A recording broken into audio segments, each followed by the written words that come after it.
My name is Sergeant First Class Alan Ray Duggar Jr. I belong to the United States Army Infantry and am in the 1st and the 50th Infantry Battalion at Fort Benning, Georgia, where I am a drill sergeant. Today I'm going to discuss why two important reasons why you should be in great shape, both physically and mentally, before you come in the military, and what you get from the completion of the graduation course. I should know this because I too am a drill sergeant down in the 1st and 150th. I train approximately 220 soldiers every 3 months with graduation. My first topic is my opening statement.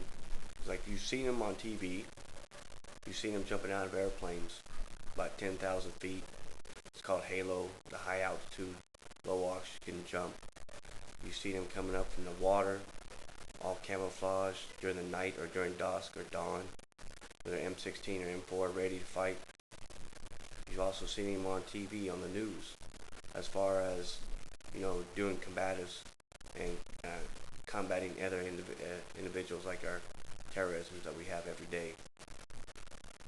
The two important parts that I'm going to discuss today are going to be why is it in the best interest for the individuals coming into the military to be in the best shape of their life, both physically and mentally, and what they can get from graduating, completing the course, as far as they feel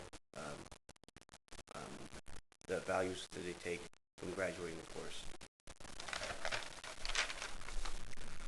The first thing I'm going to talk about is what they would get as far as coming in as far as both physically and mentally shaped. To prevent injuries, being prone to injuries. When we run in the United States Army, both at basic training, you run every day to keep your weight down as far as the food that you eat, as far as the DFAC that we have. It gives you the high protein, low carbohydrate, low fat intake. So those individuals that come in the Army, that come in the military, they lose weight because we feed them like 3 times a day. And their metabolism, the strenuous activities that we do every day, helps them actually lose weight. We also train with not only with cardio but with strength conditioning training. Therefore, it helps the muscles as far as the short twitch and long twitch muscle fibers. We work both of those to help out the overall condition of the body. It keeps them both mentally and physically fit. Eating the right foods also helps keeping you mentally and physically fit, because as you know, if you eat junk food and everything like that, your body becomes more sluggish. It's like fuel that you put into your body. You put bad fuel into your body, or put bad fuel into your car becomes sluggish. The same way that you would do is if you put the food into your body, you become more sluggish. Keeping in good shape also prevents you from being more susceptible to injuries. When you stretch really good in the mornings and you stretch your legs or your upper body and stuff like that before you do strenuous activities, which the United States Army and other military, military bases, they demand high strenuous activities.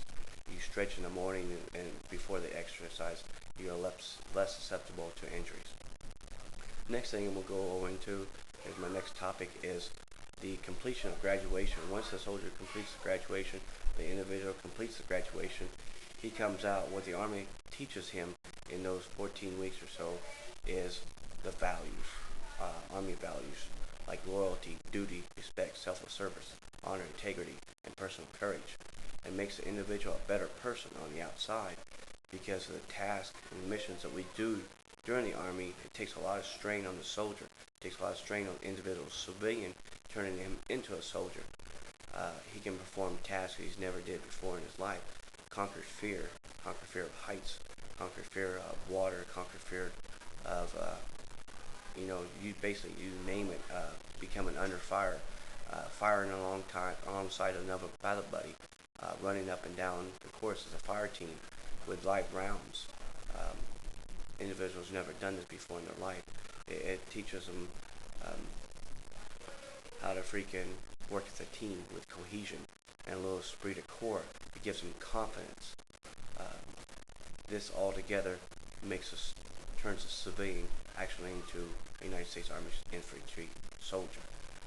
It gives a complete, well-rounded individual, someone that can train, and someone that the United States Army can be proud of to have in their service. In conclusion, I like to say that, the Army is what you make out of it. The Army is a great team. It's an overall team concept with everybody working together to strive to accomplish the mission. And while in the Army, or before you get into the Army, it would be imperative of the individual to make sure that he is in really good shape, both physically and mentally, in order to be less prone to injuries while he is during the training of the first couple of weeks or so before his body gets conditioned to actually doing the exercises and the road marches and running that the military demands of the individual soldier or the individual civilian at that time. The Army also gives the soldier a family, a place to stay, other individuals to look up to, more role models. We are like coaches, mentors, role models for the individual civilians to become soldiers, and part of a heritage that's been around for hundreds and hundreds of years as the United States Army Infantry. Thank you. At this time, I'd like to ask if there are any questions. If there are any questions, please feel free to give me a call or at 1-334-298-4148. Thank you very much.